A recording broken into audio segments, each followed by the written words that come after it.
Assalamu alaikum everyone. I hope you all are doing great. Welcome back to the part 2 of the previous video. In part 1 we have learned about taking different measurements of length like in meters, in centimeters and measuring curved lines. Now I am showing you how to take these measurements. Are you ready for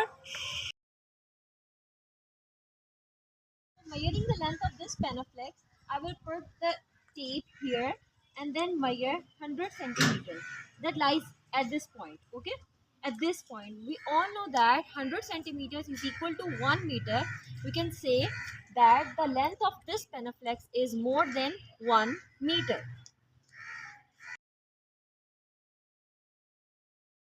Now we will find the length of this water bottle with the help of this scale, in which we can measure the length in centimeters. Okay, we will put these water bottle and the scale together with the same height, and then look at the ending point. It is at 24. That means the length of this water bottle is 24 centimeters. Okay students, now we have to measure the length of curved surfaces with the help of this string method. Look at here, this is the branch of a tree and you can see the shape of this branch is very curved. You can see here, right?